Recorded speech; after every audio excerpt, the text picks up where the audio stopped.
ओम शांति 2-3-2021 की साकार महावाक्य। ओम शांति। मीठे बच्चे, तुम्हें सद्गति की सबसे न्यारी मत मिली है कि देह के सर्व धर्म त्याग आत्मा अभिमानी भव। मामेकम याद करो। प्रश्न, जो परमात्मा को नाम रूप से न्यारा कहते हैं, उनसे तुम कौन सा प्रश्न पूछ सकते हो? उत्तर, उनसे पूछो, गीता में जो दिखाते हैं अर्जुन को अखंड ज्योति स्वरूप का साक्षात्कार हुआ। बोला, बस करो, हम सहन नहीं कर सकते, तो फिर नाम रूप से न्यारा कैसे कहते हो? बाबा कहते हैं, मैं तो तुम्हारा बाप हूँ। बाप का रूप देखकर बच्चा खुश होगा, वह कैसे कहेगा मैं सहन नहीं कर सकता? गीत तेरे द्वार खड़ा। ओम शांति। भगत कहते हैं, हम बहुत कंगाल बन गए हैं, हे बाबा हम सब की झोली भर दो। भगत गाते रहते हैं, जन्म बाई जन्म सतयुग में भक्ति होती नहीं, वहाँ पावन देवी देवता होते हैं। भक्तों को कभी देवता नहीं कहा जाता। जो स्वर्गवासी देवी देवता होते हैं, वह फिर पुनर्जन्म लेते लेते नरकवासी पुजारी भगत कंगाल बनते हैं। बाप बेट बच्चों को समझाते हैं, बाप को एक भी मनुष्य नहीं जानते। बाप जब आए तब आकर अपना परिचय देवे। भगवान को ही बाबा कहा जाता है। सब भक्तों का है एक भगवान, बाकी सब है भगत। चर्च आदि में जाते हैं तो जरूर भगत ठहरे ना। इस समय सब पतित तुम प्रधान है, इसलिए सब पुकारते हैं, हे पतितों को पावन बनाने वाले आओ। हे बाबा हम भक्तों की झोली भर दो। भगत भगवान से धन मांगते हैं। तुम बच्चे क्या मांगते हो? तुम कहते हो, बाबा हमको स्वर्ग का मालिक बनाओ, वहाँ तो अथाह धन होता है, हीरे जवाहरात के महल होती है। अभी तुम जानते हो हम भगवान द्वारा राजाई का वर्षा पा रहे हैं। यह सच्ची गीता है, वह गीता नहीं। वह तो पुस्तक आदि भक्ति मार्ग के लिए बनाए हैं। उनको भगवान ने ज्ञान नहीं दिया। भगवान तो इस समय नर से नारायण बनाने के लिए राजयोग सिखाते हैं। राया के साथ प्रया भी जरूर होगी। सिर्फ लक्ष्मी नारायण तो नहीं होंगी, सारी राजधानी बनती है। अब तुम बच्चे जानते हो कि भगवान कौन है और कोई भी मनुष्य मात्र नहीं जानते। बाप कहते हैं, तुम कहते हो ओ गॉडफादर, तो बताओ तुम्हारे गॉडफादर का नाम, रूप, देश, काल क्या है? न भगवान को जानते हैं, न उनकी रचना को जानते हैं। बाप आकर कहते हैं, कल्प कल्प के संगम पर आता हूँ। सारी रचना के आदि मध्य अंत का राज मैं रचता ही आकर समझाता हूँ। कई तो कहते हैं वह नाम रूप से न्यारा है, वह आ नहीं सकता। तुम जानते हो बाप आया है। शिव जयंती भी निराकार की गाई जाती है, तो कृष्ण जयंती भी गाई जाती है। अब शिव जयंती कब होती है वह मालूम होना चाहिए ना। जैसे क्रिश्चियन को मालूम है कि क्राइस्ट का जन्म कब हुआ, क्रिश्चियन धर्म कब स्थापन हुआ, यह तो है भारत की बात। भगवान भारत की झोली कब भरते हैं? भगत पुकारते हैं, हे भगवान झोली भर दो, सदगति में ले जाओ, क्योंकि हम दुर्गति में पड़े हैं, तुम प्रधान हैं। आत्मा ही शरीर के साथ भोगती है। कोई मनुष्य साधु संत आदि कहते हैं कि आत्मा निर्लेप है, कहते भी हैं कि अच्छे व बुरे संस्कार आत्मा में रहती है, उस आधार पर आत्मा जन्म लेती है। फिर कहते आत्मा तो निर्लेप है। कोई भी बुद्धिमान मनुष्य नहीं जो समझाए। इसमें भी अनेक मत है। जो घर से रूठते वह शास्त्र बना देते। श्रीमद् भगवद गीता है एक। व्यास ने जो श्लोक आदि बनाए वह कोई भगवान ने नहीं गाए हैं। भगवान निराकार जो ज्ञान का सागर है, वह वेद बच्चों को समझाते हैं कि भगवान एक है। भारतवासियों को यह पता नहीं है। गाते भी है ईश्वर की गदमत न्यारी है। अच्छा, कौन सी गदमत न्यारी है? ईश्वर की गदमत न्यारी है, यह किसने कहा? आत्मा कहती है। उसकी गति के लिए जो मद है उसको श्रीमत कहा जाता है। कल्प कल्प तुमको आकर समझाता हूँ, मनमना भव, देह के सब धर्म त्याग, आत्मा अभिमानी भव, मामेकम याद करो।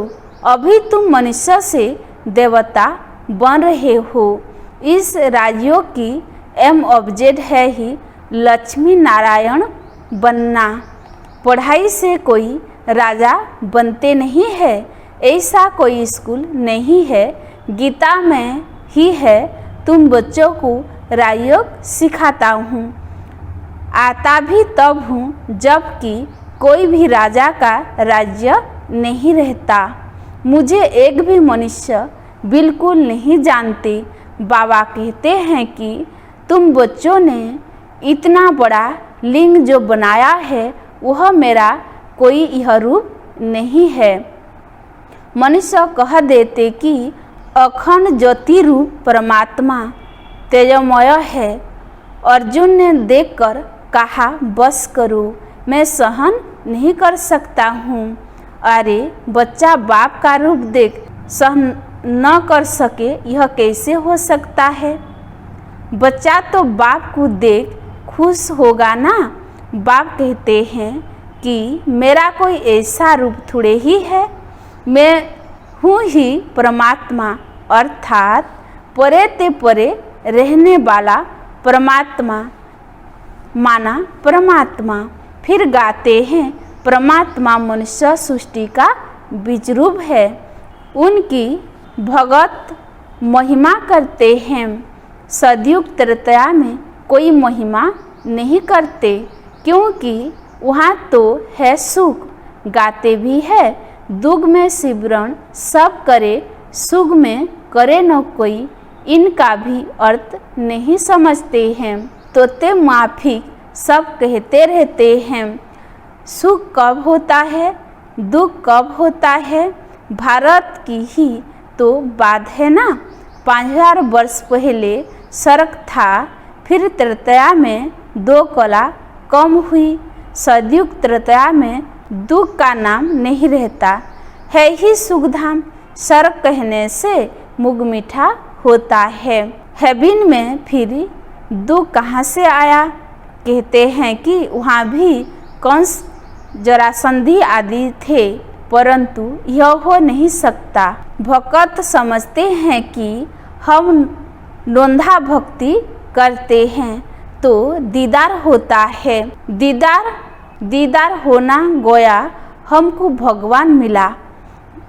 लक्ष्मी की पूजा की, उनका दर्शन हुआ, बस हम तो पार हो गए। इसमें ही खुश हो जाते हैं, परंतु है कुछ भी नहीं।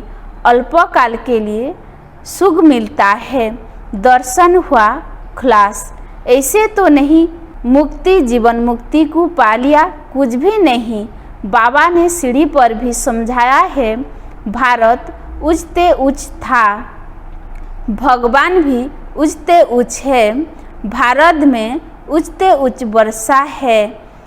इन लक्ष्मी नारायण का जब सर्ग था सो तो प्रधान थे, फिर कलयुग अंत में सब तुम प्रधान होते हैं।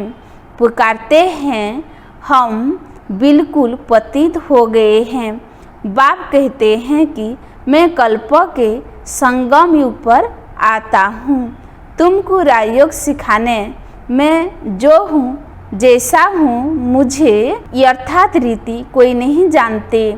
तुम्हारे में भी नंबरवार पुरुषार्थ अनुसार जानते हैं। सीढ़ी वाला चित्र दिखाना है, यह भारत की सीढ़ी है।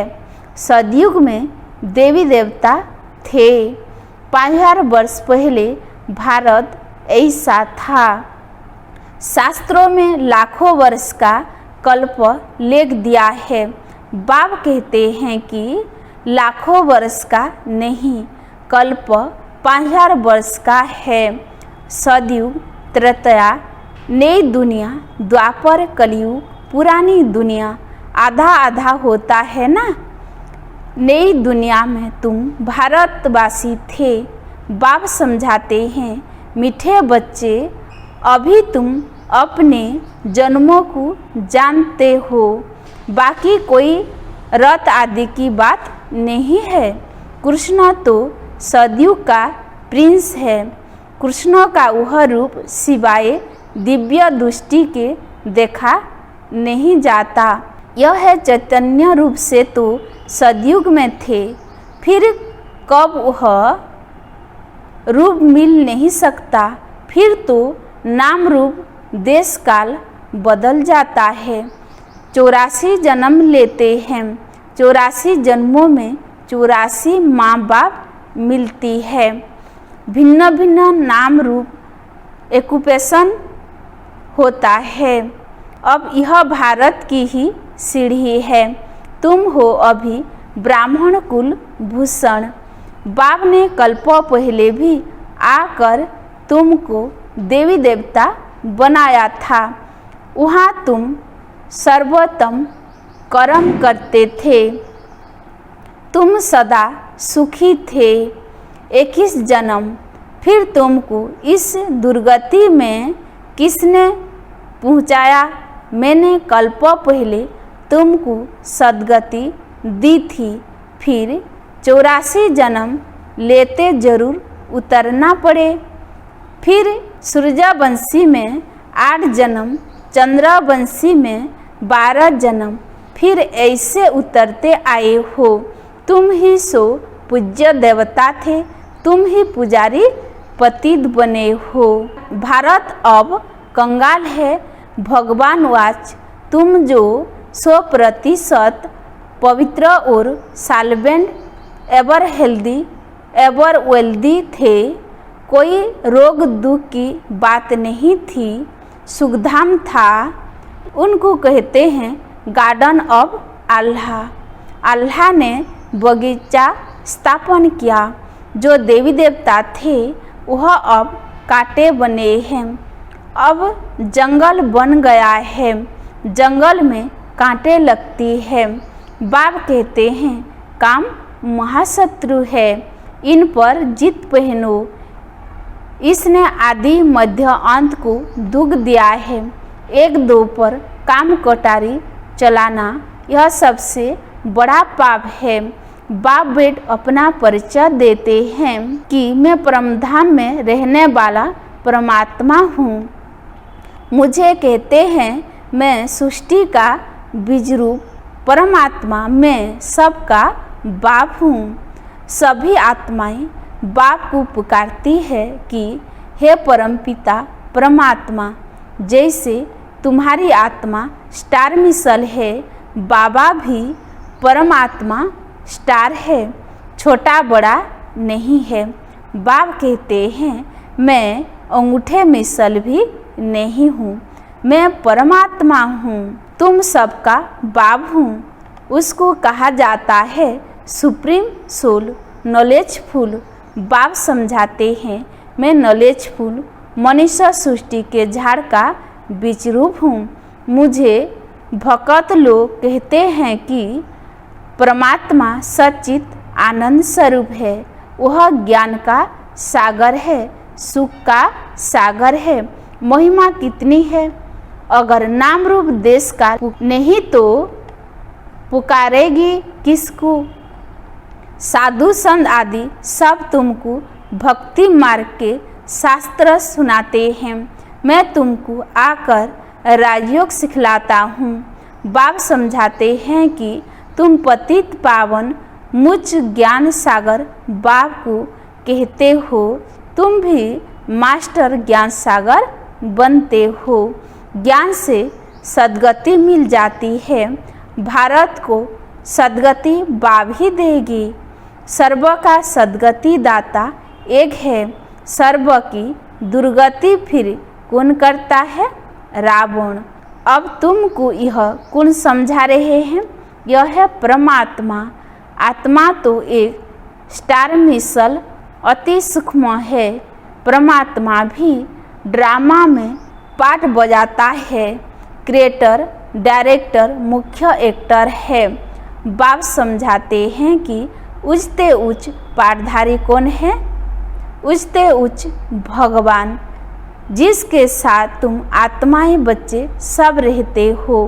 कहते भी हैं कि परमात्मा सबको भेजने वाला है, यह भी समझने की बात है। ड्रामा तो अनादि बना हुआ है। बाप कहते हैं कि मुझे तुम कहते हो ज्ञान का सागर, सारी सृष्टि के आदि मध्य अंत को जानने वाला। अभी यह जो शास्त्र आदि पढ़ते हैं इनको बाप जानते हैं। बाप कहते हैं कि मैं प्रजापिता ब्रह्मा के द्वारा सभी शास्त्रों का सार आकर बताता हूँ। दिखाते हैं कि विष्णु की नाभि से ब्रह्मा निकला, तो कहाँ निकला, मनुष्य तो जरूर यहाँ ही होगी ना। इनकी नाभि से ब्रह्मा निकला, फिर भगवान ने वेद इनके द्वारा सभी वेदों शास्त्रों का सार सुनाया, अपना भी नाम रूप देश काल समझाया है। मनुष्य सृष्टि का बीज रूप है ना।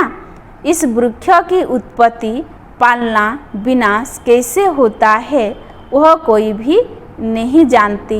इनको भेराटी झाड़ कहा जाता है। सभी नंबरवार अपने समय पर आते हैं। पहले नंबर में देवी देवता धर्म की स्थापना करता हूँ, जबकि वह धर्म नहीं है। बाप कहते हैं कि कितने तुच्छ बुद्धि हो गए हैं। देवताओं की लक्ष्मी नारायण की पूजा करते हैं, परंतु उन्हों का राज्य सृष्टि पर कब था वह कुछ नहीं जानते हैं। सभी भारत का वह देवता धर्म ही नहीं है, सिर्फ चित्र रह गए हैं। अच्छा, मीठे मीठे सीखी लधे बच्चों प्रति माता पिता बाप दादा का याद प्यार और गुड मॉर्निंग। रूहानी बाप की रूहानी बच्चों को नमस्ते। हम रूहानी बच्चों का भी रूहानी माता पिता बाप दादा को याद प्यार और गुड मॉर्निंग, नमस्ते नमस्ते नमस्ते। धारणा के लिए मुख्य सार 1 नंबर पॉइंट, मास्टर ज्ञान सागर बन पति से पावन बनाने की सेवा करनी है। बाप ने जो सब शास्त्रों का सार सुनाया है वह बुद्धि में रख सदा हर्षित रहना है। 2 नंबर पॉइंट, एक बाप की श्रीमत हर पल पालन करना है। देह के सब धर्म त्याग आत्मा अभिमानी बनने की मेहनत करनी है। वरदान, अपने दिव्य अलौकिक जन्म की स्मृति द्वारा मर्यादा की लकीर के अंदर रहने वाले मर्यादा पुरुषोत्तम भव। विस्तार। जैसे हर कुल के मर्यादा की लकीर होती है, ऐसे ब्राह्मण कुल के मर्यादाओं की लकीर है। ब्राह्मण अर्थात दिव्य और अलौकिक जन्म वाले मर्यादा पुरुषोत्तम। वे संकल्प में भी किसी आकर्षण बस मर्यादाओं का उल्लंघन नहीं कर सकते। जो मर्यादा की लकीर का संकल्प में भी उल्लंघन करते हैं, वह बाप के सहारे का अनुभव नहीं कर पाते। बच्चे के बजाय मांगने वाले भक्त बन जाते हैं। ब्राह्मण अर्थात पुकारना मांगना बंद। कभी भी प्रकृति व माया के मोहताज नहीं, वे सदा बाप के सिरताज रहते हैं। स्लोगान। शांति दूत बन अपनी तपस्या द्वारा विश्व में शांति किरणों फैलाओ। ओम शांति।